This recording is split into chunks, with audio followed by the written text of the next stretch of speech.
രചന വിജയ് സത്യ, അവതരണം ഷാഹുൽ മലയിൽ, എഡിറ്റിംഗ് ഷെരീജ് പൂനൂർ. ഇന്നലെ ദിവ്യയുടെയും ജിതിന്റെയും വിവാഹമായിരുന്നു. ഭർതൃഗൃഹത്തിൽ അപരിചിതമായ അന്തരീക്ഷത്തോട് ദിവ്യ വേഗം ഇണങ്ങി. പിറ്റേന്ന് അവൾ നേരത്തെ എണീറ്റ് കുളിച്ച് അടുക്കളയിൽ കയറി. അപ്പോഴേക്ക് അമ്മയും വന്നു. അടുക്കളയിൽ നിന്ന് 3 കപ്പ് ചായയുമായി സ്വാധീനമില്ലാത്ത പാദം വലിച്ചുകൊണ്ട് പുറത്തിറങ്ങി അവൾ. 1 കപ്പ് ചായ അവൾ ജിതിൻ ചേട്ടന്റെ അച്ഛൻ ദാസിന് നൽകി. അവൾ വെച്ച് നീട്ടിയ ഒരു ചായക്കപ്പ് ഭർത്താവ് ജിതിനും വാങ്ങിച്ചു. മറ്റേ കപ്പ് അവൾ ജിതിൻ ചേട്ടന്റെ ചേട്ടൻ പ്രജീഷിന് കൊടുത്തു. വിറക്കുന്ന കൈകളോടെ അയാൾ അത് വാങ്ങി. അവൻ ചുണ്ടോടടുപ്പിക്കുമ്പോൾ ഓർത്തു, വർഷങ്ങൾക്ക് മുമ്പ് തന്റെ ഭാര്യയായി വരേണ്ടവളാണിവൾ. ഈ ഒരു അവസ്ഥയിൽ ഇങ്ങനെയൊക്കെ അവളെ കാണാൻ തനിക്ക് കെൽപ്പില്ലാത്തതായിരുന്നു എല്ലാം കാരണം. തന്റെ നശിച്ച ദുർബുദ്ധി കാരണം തനിക്ക് നഷ്ടപ്പെട്ട പെണ്ണെന്നാണ് എല്ലാവരും പറയുന്നതെങ്കിലും സത്യത്തിൽ ഒരു പെണ്ണിന്റെ ഈ ഒരു അവസ്ഥയെ നേരിടാനുള്ള ഭയമാണല്ലോ എല്ലാത്തിനും കാരണം. കാലത്ത് അടുക്കളയിൽ നിന്നും ചായ ഉണ്ടാക്കി പ്രജീഷിന് നൽകാൻ സ്വപ്നം കണ്ടവളായിരുന്നു. ഇന്ന് അതേ അടുക്കളയിൽ നിന്ന് ഒരു ചായ ഉണ്ടാക്കി അവന് നൽകണമെന്നത് അവളുടെ ഒരു പ്രതികാരമായിരുന്നു. അവൾക്കൊരു സ്വപ്നം ഉണ്ടായിരുന്നു, അതുപോലെ പ്രതീക്ഷയും. ഒരു നിമിഷം കൊണ്ട് തള്ളി തകർത്ത വിധി അവളുടെ ജീവിതത്തിലൂടെ കടന്നുപോയപ്പോൾ അവൾക്ക് നഷ്ടപ്പെട്ടത് അവൾ ഇഷ്ടപ്പെട്ട പുരുഷനെയും അവളുടെ ഒരു പാദത്തിന്റെ ചലനശേഷിയുമായിരുന്നു. അടുക്കളയിലേക്ക് തിരിച്ചു കയറി അവൾ അതോർത്ത് തേങ്ങി. അവളുടെ ജീവിതം തന്നെ മാറ്റിമറിച്ച ആ സംഭവ പരമ്പര അവളുടെ കൺമുമ്പിൽ തെളിഞ്ഞു. ഫോൺ എടുത്തുടനെ പ്രഭാകരന്റെ ദേഷ്യം കയറി. ദാമു, പെണ്ണ് കാണാനാണെന്നും പറഞ്ഞ് ഇതുപോലെ കണ്ട അലവലാദികളെയും കൊണ്ട് എന്റെ വീടിന്റെ പടി കയറരുത്. ഞങ്ങളുടെ പെണ്ണിനെ ഞങ്ങൾ സർക്കാർ ഉദ്യോഗസ്ഥരെ കൊണ്ടേ കെട്ടിക്കുന്നുള്ളൂ. അതുപോലെ പല ചെറുപ്പക്കാരുണ്ടെങ്കിൽ പറ, നമുക്ക് ആലോചിക്കാം. പ്രഭാകരേട്ടാ, സർക്കാർ ഓഫീസ് അല്ലെങ്കിലും ആ ചെറുക്കിന് നല്ല ശമ്പളമുള്ള ഒരു പ്രൈവറ്റ് കമ്പനിയിലാ ജോലി. എന്ത് കമ്പനിയാണോ? പെൻഷൻ കിട്ടുമോ? അവന്റെ കാലശേഷം അവന്റെ ഭാര്യയ്ക്ക് പെൻഷൻ കിട്ടുമോ? പ്രൊവിഡന്റ് ഫണ്ടും ഗ്രാൻവിറ്റി അലവൻസും 10 ഉണ്ടോ? ഹർത്താലും കോവിഡ് പോലുള്ള പറിച്ചുവ്യാധി നാട്ടിൽ വന്നാ ലോക്ക്ഡൌൺ ആക്കി അടച്ചിട്ടാ ചുമ്മാ വീട്ടിലിരിക്കാൻ പറ്റുമോ? ക്യാഷ് ലീവ് കിട്ടുമോ? എന്തിനധികം നേരാവണ്ണൊന്ന് ലീവ് എടുക്കാൻ പറ്റുമോ?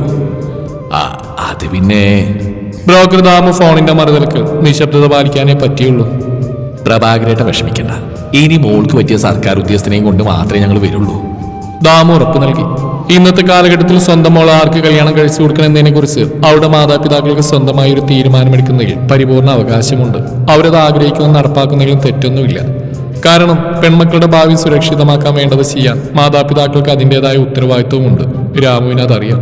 അങ്ങനെ ഇരിക്കെ കുറച്ചു ദിവസങ്ങൾക്കുള്ളിൽ ദാമുവിന് വിവാഹത്തിനായി പെണ്ണന്വേഷിച്ച് തെക്ക് വടക്ക് നടക്കുന്ന നല്ലൊരു സർക്കാർ ഉദ്യോഗസ്ഥനെ കിട്ടി. ചെറുക്കന്റെയും പെണ്ണിന്റെയും ജാതി ഒന്ന് തന്നെ, പക്ഷേ അതിനകത്ത് എന്തോ ഒരു ഉപജാതിയുണ്ട്. അവർ തമ്മിൽ ചേരാൻ പാടില്ലാത്തതാണ്. അതിനെക്കുറിച്ച് അറിയേണ്ടതുണ്ട്. ചെറുക്കനോട് അടുത്ത ലീവുള്ള ദിവസം നോക്കി വരാൻ പറഞ്ഞ ദാമു അതേക്കുറിച്ച് നേരിട്ടെന്ന് ചോദിച്ച് മനസ്സിലാക്കാനായി ഒരു ദിവസം ഈ പ്രഭാകരേട്ടന്റെ വീട്ടിലേക്ക് പോവാനായി തിരിച്ചു. ആ നാട്ടിലെ കവലയിൽ ബസ് ഇറങ്ങിയ ദാമു ഒരു സോഡ കുടിച്ച് പ്രഭാകരൻ ചേട്ടന്റെ വീട്ടിലേക്ക് തിരിയുന്ന റോഡിലേക്ക് നടന്നു. അപ്പോഴതാ കവലയിൽ പുതുതായി അനാദിക്കട തുടങ്ങുന്ന ചെറുപ്പക്കാരനായ ജിതിൻ മുന്നിൽ നടന്നു നീങ്ങുന്നു. ഹലോ ജിത്തു, എങ്ങോട്ടാ ഇത്ര കഷ്ടപ്പെട്ട്? ജിതിന് ഏതോ ഒരു കാലിന് ഇത്തിരി നീളം കുറവുണ്ട്. അതുകൊണ്ട് നടത്തത്തിൽ അല്പം മുടന്നുണ്ടോ എന്ന് നാട്ടുകാർക്ക് നല്ല സംശയമുണ്ട്. പക്ഷെ ആൾക്കാർക്ക് കാണുമ്പോൾ ആ മുടന്ന് മനഃപൂർവ്വം ഇല്ലാതാക്കി നടക്കാൻ അവനാകും. ഒരു 1/2 ഇഞ്ച് 1 ഇഞ്ച് വ്യത്യാസം. അതുകൊണ്ട് തന്നെ ശത്രുക്കള് മുടന്തൻ ജിത്തു എന്നും സ്നേഹമുള്ളവർ ജിത്തുമോൻ എന്ന് വിളിക്കും. അല്ല, ആരെയും താമയിടണം. കുറെ നാളായാലും ഈ വഴിക്ക് കണ്ടിട്ട്. എന്തോന്ന് പറയാനാ ജിത്തുമോനെ, ഇപ്പൊ കല്യാണമൊക്കെ വളരെ കുറവാ. ചിലര് പ്രേമം ഒളിച്ചോട്ടൊക്കെ ആയിട്ട് നടക്കുന്നു. ചിലര് മക്കളെ പേടിച്ച് പ്രേമിച്ചവരെ തന്നെ കെട്ടിക്കൊള്ളാൻ സമ്മതിക്കുന്നു. അതൊക്കെ നമ്മുടെ കച്ചവടത്തെ ബാധിക്കില്ലേ? ശരിയാ, നമുക്ക് പ്രേമം പോലെ ഒരു അറേഞ്ചും ഇല്ല. നിന്നെ പോലെ ഇരുന്നിടത്ത് കാശ് കൊണ്ടിരുന്ന കച്ചവടം നമുക്കില്ലല്ലോ. ആട്ടെ, ഇതെവിടെയാ പോകുന്നത്? കട വിപുലീകരിക്കുന്ന അമ്മയെന്ന് അറിയാലോ. എന്റെ കടയുടെ അടുത്തുള്ള വീട്ടുകാരൊക്കെ നേരിട്ട് പോയി ക്ഷണിക്കാനാണ്. ഇനി ആ പ്രഭാകരേട്ടന്റെ വീട്ടിൽ ചെല്ലാറുണ്ട്. അത് നല്ല കാര്യമാണ്. നീ ആള് കൊള്ളാലോ ജിതിൻ. നിന്റെ വിനയവും ബഹുമാനമാണ് നിന്റെ പ്ലസ് പോയിന്റ്. നാട്ടുകാരൊക്കെ ഒന്ന് ഇംപ്രസ്സായ കച്ചവടം പൊടി പിടിക്കുക. അതേന്നേ. ഇതേ സമയം പ്രഭാകരനും ഭാര്യയും കുശലം പറഞ്ഞുകൊണ്ട് വീടിന്റെ പൂമുഖത്ത് ഇരിക്കുകയായിരുന്നു. പ്രഭാകരേട്ടാ, നമ്മുടെ ബ്രോക്കർ ദാമു ഒരു പുതിയ കക്ഷിയെ കൊണ്ടുവരുന്നുണ്ടെന്ന് തോന്നുന്നു. ആണോ? അപ്പൊ മോളോ? ദിവ്യ പുറത്തുപോകാൻ ഒരുങ്ങിക്കൊണ്ടിരിക്കുകയായിരുന്നു. അതേതായാലും നന്നായി. നമ്മുടെ മകളുടെ സൗന്ദര്യം മുഴുവൻ പുറത്തുണ്ടാവുമല്ലോ. പ്രഭാകരനും ഭാര്യയും പൂമുഖത്ത് തന്നെ ഉണ്ടായിരുന്നുകൊണ്ട് ദൂരെ നിന്ന് നടന്നു വരുന്ന ദാമുവിനെയും പയ്യനെയും കണ്ടു. തുറന്നിട്ട ഗേറ്റിലൂടെ നടന്നു വരുന്ന ദാമുവിനെയും കൂടെയുള്ള ചെറുക്കനെയും കണ്ട് പ്രഭാകരനും ഭാര്യയും ഞെട്ടി. ഈ ദാമുവിന് ഇത് എന്തിന്റെ കേടാ? ഇതാ മോട്ടൻ ജിത്തു അല്ലേ? പ്രഭാകരൻ സംശയത്തോടെ ഭാര്യയോട് ചോദിച്ചു. അവനിപ്പോ വലിയ കാശുകാരനായത്രേ. കവലയിൽ സൂപ്പർ മാർക്കറ്റ് തുടങ്ങിയെന്ന് പ്രഭാകരന്റെ ഭാര്യ അവരറിഞ്ഞ സത്യം പറഞ്ഞു. ആർക്ക് വേണം തോട്ടത്തിൽ ദാസിന്റെ മകന്റെ ബന്ധം? അവന് വല്ല വിദ്യാഭ്യാസം ഉണ്ടോ? ഈ കവലയിലെ കട മുഴുവൻ അവന്റേതായാലും ആർക്ക് വേണം അവനെ? ഭാര്യയുടെ വാക്കുകൾ കേട്ട് പ്രഭാകരൻ പുച്ഛിച്ച് പറഞ്ഞു. അതെ, കഷ്ടം. ഇനി ദാമു അവന്റെ കാശിന്റെ കാര്യവും മറ്റും പറഞ്ഞ് നമ്മൾ ക്യാൻവാസ് ചെയ്യാൻ നോക്കും പ്രഭാകരേട്ടാ. ഭാര്യ ആവലാതിപ്പെട്ടു. നീ ഒന്ന് ചുമ്മാതിരി. അവന്റെ ക്യാൻവാസും പ്രീമാഷിംഗ് ഒന്നും എന്റെ അടുത്ത് ചെലവായില്ല. നല്ല ആട്ട അഡ്വാൻസ് ആയി വെച്ചു കൊടുക്കുന്നുണ്ട്. ദാമുവും ജിതിനും പൂമുഖപ്പടിയിലെത്തി. ദാമു അകത്തേറാൻ ഭാവിച്ചു. നിക്കവിടെ, ഇങ്ങോട്ട് കയറണ്ട. ഇവിടെ പലചരക്ക് കിടക്കാരന് പെണ്ണില്ല. കാശ് കുറെ സമ്പാദിച്ചിട്ടുണ്ടെങ്കിലേ വല്ല അനാഥാലയത്തിൽ പോയി പെണ്ണിനെ കണ്ടോളണം. ദാമു, നിന്നെയാണ് അല്ലേണ്ടത്. പ്രഭാകരൻ ചേട്ടാ, ഇതെന്നാ ഭാവിച്ച ഈ ചെറുക്കൻ? ദാമു വിശദീകരിക്കാൻ തുടങ്ങവേ. വേണ്ട വേണ്ട, ഈ ചെറുക്കന്റെ ഗുണപതിരെ നീ എന്നെ എഴുന്നള്ളിക്കണമെന്നില്ല. അവനെ കുറിച്ചൊക്കെ ഞങ്ങൾക്കറിയാം. എല്ലാം അറിഞ്ഞുകൊണ്ടാണ് ഈ രോഷം. ഈ പയ്യനിവിടെ കട ഉദ്ഘാടനം പറയാൻ വരുന്ന അറിഞ്ഞുകൊണ്ടാണോ ഈ കലാപരിപാടി? ജിതിനോട് വല്ല മുൻവൈരാഗ്യമുണ്ടോ? ദാമുവിനാകെ കൺഫ്യൂഷനായി. കട ഉദ്ഘാടനം പറയുമെന്ന് തന്നോട് എന്തിനാ ഇയാൾ പെണ്ണില്ലെന്നും പെടക്കോഴിയെന്നും പറയുന്നു? മോളെ കെട്ടിക്കാനായപ്പോ ഇയാൾക്ക് വട്ടായോ? ജിതിനും അമ്പരന്ന് പോയി. പ്രഭാകരൻ ചേട്ടാ, ഞാൻ വന്നത്. ജിതിന് അത്രയും പറയുമ്പോഴേക്കും പ്രഭാകരൻ ഇടയിൽ കയറി പറഞ്ഞു. എടാ, ഈ തൊട്ടടുത്തുള്ള നീ ഈ ബ്രോക്കർ ദാമുവിനെ കൂട്ടി വന്ന ആർക്കാ മനസ്സിലാവാത്ത? അതെന്തിനാണെന്ന്? അതുകൊണ്ട് മോനാ വെള്ളം വാങ്ങി വെച്ചേര്. നീ ഒരു മുടന്തനല്ലേടാ. നിനക്ക് എങ്ങനെ ധൈര്യം വന്നു കൈയും കാലൊക്കെ നേരെയുള്ള ഒരു ബാങ്ക് ഉദ്യോഗസ്ഥയായ പെണ്ണാലോചിക്കാൻ? നിനക്ക് പെണ്ണിന് വേണമെങ്കിലേ തരത്തിലുള്ള അവളുമാരെ ആലോചിക്കണം. അല്ലാതെ വെറും 10ാം ക്ലാസ് തോറ്റ് നീ അപ്പന്റെ പഴയ കടയിൽ നിന്ന് കുറച്ച് കാശുണ്ടാക്കിയിട്ട് ഇപ്പൊ 5-10 ഷട്ടറുള്ള കട തുടങ്ങിയത് വെച്ച് വിദ്യാഭ്യാസം ഇവരുള്ള പെണ്ണിന് കിട്ടുമോ? നിന്നെ പറഞ്ഞിട്ട് കാര്യമില്ല. ഇക്കാര്യത്തിൽ നിന്നെ കൊണ്ടുവന്ന ഇവനെയാ പറയേണ്ടത് എന്ന് പറഞ്ഞ അയാൾ ദാമുവിന് നേരെയായി. പിന്നെ അധിക്ഷേപം. ജിതിന് കാര്യം ഏതാണ്ടൊക്കെ പിടികിട്ടി. താൻ ഈ ദാമുവിന്റെ കൂടെ വന്നുകൊണ്ട് പുള്ളി തെറ്റിദ്ധരിച്ചിരിക്കുകയാണ്. അയാളുടെ മോളെ പെണ്ണ് കാണാൻ ചെന്നതാണെന്ന് ഉറഞ്ഞുതുള്ളുന്ന അയാളെ നോക്കി ജിതിന് ഉള്ളാലെ ചിരിച്ചു. അയാളുടെ ഭാര്യയുടെ മുഖവും കടന്നലൂത്തിയ പോലെയുണ്ട്. പുറത്ത് ബാളം കേട്ടപ്പോഴേക്കും മകൾ ദിവ്യ അവിടെ കടന്നു വന്നു. എന്താ അച്ഛാ, എന്താ അമ്മേ പ്രശ്നം? അവൾ രണ്ടുപേരോട് ഉറക്കെ ചോദിച്ചു. മോളെ, പട്ടണത്തിലെ ഒരു ഗവൺമെന്റ് ഉദ്യോഗസ്ഥന് പെണ്ണ് വേണം. അവൻ മോൾക്ക് ചേർന്ന പയ്യനാ. അതേക്കുറിച്ച് പറയാനാ ഞാൻ വന്ന്. വരാൻ നേരത്തെ ഈ ജിത്തു പ്രഭാകരൻ ചേട്ടൻ കട ഉദ്ഘാടനം ചെയ്യുന്ന കാര്യം നേരിട്ട് വന്ന് പറയാൻ ഇങ്ങോട്ട് വരികയായിരുന്നു. എന്റെ കൂടെ അവനെ കണ്ടപ്പോൾ നിന്റെ അപ്പം കരുതി ജിത്തു ആണ് ചെറുക്കനെന്ന്. അതുകൊണ്ട് അവനെ അവഹേളിച്ച് സംസാരിച്ച് ബഹളം വെക്കുകയായിരുന്നു.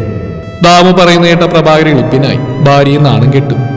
സോറി ജിത്തു മോനെ, നീ നിന്റെ കട ഉദ്ഘാടനം പറയാൻ വന്നാണോ? പ്രഭാകരൻ നാണം കെട്ടി ചോദിച്ചു. അതെ.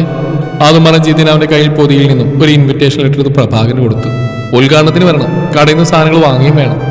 അവൻ വളരെ എളിമയോടെ പറഞ്ഞു. അതുകൂടി ആയപ്പോൾ പ്രഭാകരന് വല്ലാത്ത കുറ്റബോധം ഉണ്ടായി. എന്നെ ദാമുവിന്റെ കൂടെ കണ്ടപ്പോൾ പ്രഭാകരൻ ചേട്ടന്റെ കൺഫ്യൂഷൻ, അതിന് ഞാൻ ക്ഷമ ചോദിക്കുന്നു. ഞാനിപ്പോൾ പെണ്ണിടാൻ തീരുമാനിച്ചിട്ടില്ല. അഥവാ കെട്ടുന്നുണ്ടെങ്കിൽ എന്റെ ഈ കാലിന്റെ ചെറിയ പോരായ്മ അറിയുന്ന അത് ഉൾക്കൊള്ളുന്ന ആരെങ്കിലും കെട്ടു. ദിവ്യ ഇതുവരെ ആ സ്ഥാനത്ത് ഞാൻ ചിന്തിച്ചിട്ട് പോലില്ല. എന്നാ ഇറങ്ങട്ടെ? അകത്തേറിയിരിക്കുന്നില്ലേ? പ്രഭാകരൻ അല്പം സങ്കോചത്തോടെ ചോദിച്ചു. ഇനിയിപ്പോ വേണ്ട, പിന്നീടാവട്ടെ. കുറച്ചുപേര് കൂടി കട ഉദ്ഘാടനം പറയാനുണ്ടേ. അതും പറഞ്ഞ് ജിതിൻ അന്തസ്സായി നടന്നുപോയി. ഒരു മുടൊന്നും പുറത്തു കണ്ടില്ല. ദാമുവിന്റെ കയ്യിൽ ഗവൺമെന്റ് ഉദ്യോഗസ്ഥനുണ്ടെന്ന് കേട്ടോടെ പ്രഭാകരൻ പിന്നെ ദാമുവിനോട് വലിയ ബഹുമാനവും ആദരവും പ്രകടിപ്പിച്ച് സ്വീകരിച്ചിരുത്തി. ആട്ടെ ദാമു, പറ, ആരാ പുതിയ കക്ഷി? അത് ദാമു വിരിച്ചു തുടങ്ങി. ദാമു കൊണ്ടുവന്ന് ആ ബന്ധം ഏതാണ്ട് ഉറപ്പിക്കാൻ തീരുമാനിച്ചു. ഇരുവർക്കും പരസ്പരം ഇഷ്ടമായി. ഇരു വീട്ടുകാർക്കും ഇഷ്ടമായി. വിവാഹം നിശ്ചയിച്ചു. അതിനിടയിലാണ് ദിവ്യക്കൊരു ആക്സിഡന്റ് സംഭവിച്ചത്. ആക്സിഡന്റ് ആയിട്ട് ദിവ്യക്ക് ഇങ്ങനെയൊക്കെ ആവുമെന്ന് ഞാൻ കരുതിയില്ല. ഫിസിയോതെറാപ്പിയൊക്കെ ചെയ്താലും നിന്റെ ഈ കാലം നേരെയാവുന്നുള്ള വിശ്വാസം നല്ലതൊക്കെ തന്നെയാണ്. പരസ്പരം അല്പം അടുത്തപ്പോൾ വിവാഹം കഴിക്കാമെന്ന് മാത്രമേ നമ്മൾ തീരുമാനിച്ചിട്ടുള്ളൂ. മാത്രമല്ല, നമ്മുടെ ഇഷ്ടവും തീരുമാനം നിന്റെ വീട്ടുകാരെ അറിയിച്ചു. അവർ ഡേറ്റ് ആക്കി. ദിവ്യക്കിനി വിവാഹം ചെയ്ത് കുറച്ച് ആലോചിച്ചിട്ട് പോരെ. ദമ്പതികളിൽ ആർക്ക് പോരായ്മ വന്നാലും ജീവിതകാലം മുഴുവൻ സമൂഹത്തിൽ പരിഹാസപാത്രങ്ങളായി തുടരേണ്ടി വരും. ദിവ്യ അത്രയും കടുങ്കയെന്നെ കൊണ്ട് ചെയ്യിപ്പിക്കാൻ എനിക്ക് തോന്നുന്നില്ല. എനിക്കുള്ള പോലെ നിനക്കും സർക്കാർ ഉദ്യോഗമുണ്ട്. അപ്പൊ പിന്നെ കഴിഞ്ഞുകൂടാൻ പ്രയാസമില്ല. ഏതായാലും എനിക്ക് ഇപ്പോഴേ വിവാഹം വേണ്ടതാണ്. വർഷങ്ങൾ നീണ്ട പ്രേമൊന്നൊന്നല്ല നമ്മുടേത്. ഈ അടുത്ത ചെറിയ കാലത്ത് നമ്മൾ തമ്മിൽ കണ്ടപ്പോൾ തോന്നിയൊരു അട്രാക്ഷൻ. എനിക്ക് താല്പര്യം ഉണ്ടായിരുന്നു എന്നൊക്കെ ശരി തന്നെയാണ്. വിവാഹം കഴിക്കാനും ആഗ്രഹിച്ചിരുന്നു. പക്ഷെ നമ്മുടെ ആഗ്രഹങ്ങളെല്ലാം നടക്കാറില്ലല്ലോ. എല്ലാം വിധി. എനിക്ക് വിവാഹത്തെക്കുറിച്ചും വന്നു ചേർന്ന പെണ്ണിനെ കുറിച്ച് ഒരുപാട് സ്വപ്നങ്ങളുണ്ടായിരുന്നു. അതാണിപ്പോൾ തകർന്നടിഞ്ഞത്.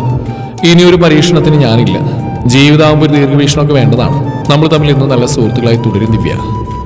സ്കൂട്ടർ അപകടത്തിന് ശേഷം ദിവ്യയുടെ കാലിന്റെ പാത്തിന് സ്വാധീനം നഷ്ടപ്പെട്ടിരുന്നു.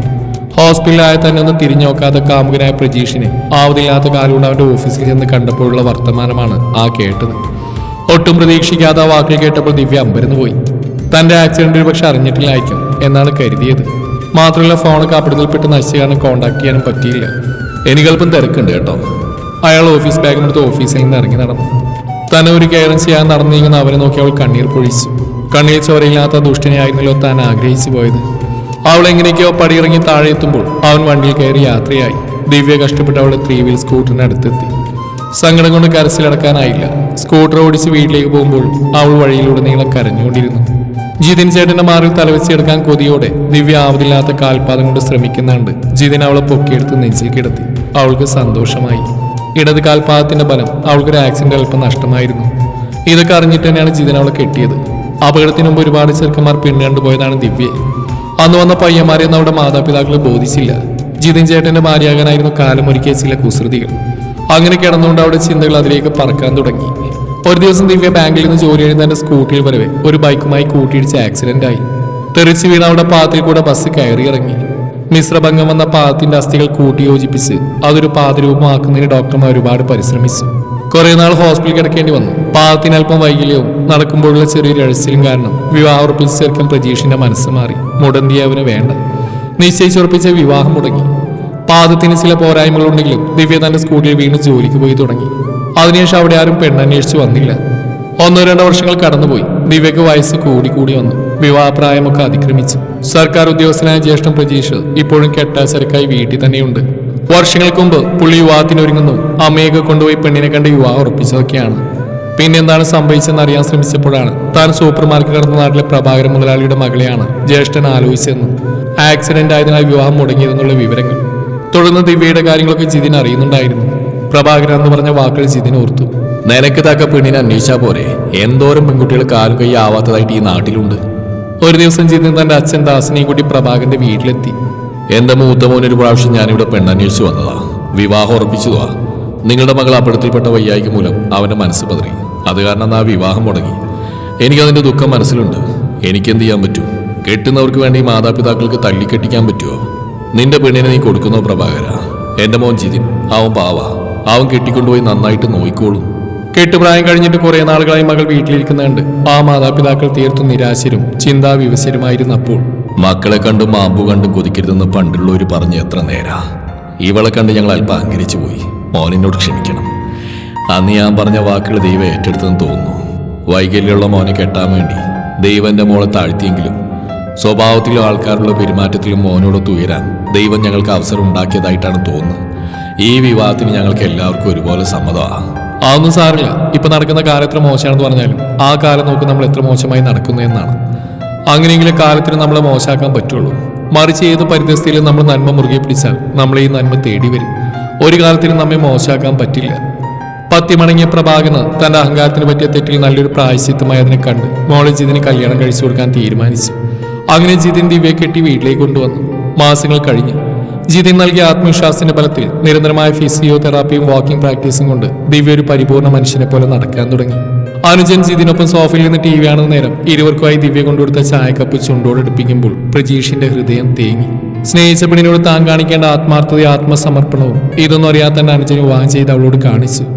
അവനിന്നൊരു ജീവിത വിജയം നേടിയിരിക്കുന്നു. ദുഷ്ടനാണ് താൻ, ദുഷ്ടൻ. പ്രജീഷിന്റെ മനസ്സ് മന്ത്രിച്ചുകൊണ്ടിരുന്നു. ഇവർക്കിടയിൽ ഇങ്ങനെ ഒരു ജീവിതം ദൈവത്തിന്റെ പകരം വീട്ടിൽ തന്നെയാണെന്ന് അവൻ വിശ്വസിച്ചു. സമ്പൂർണമായി സുഖം പ്രാപിച്ച് യാതൊരു വൈകല്യവുമില്ലാതെ കുണുങ്ങി പോകുന്ന അവളെ തന്റെ അനുജന്റെ ഭാര്യയെ ഒരു നിമിഷം അവൻ നോക്കി നിന്നുപോയി.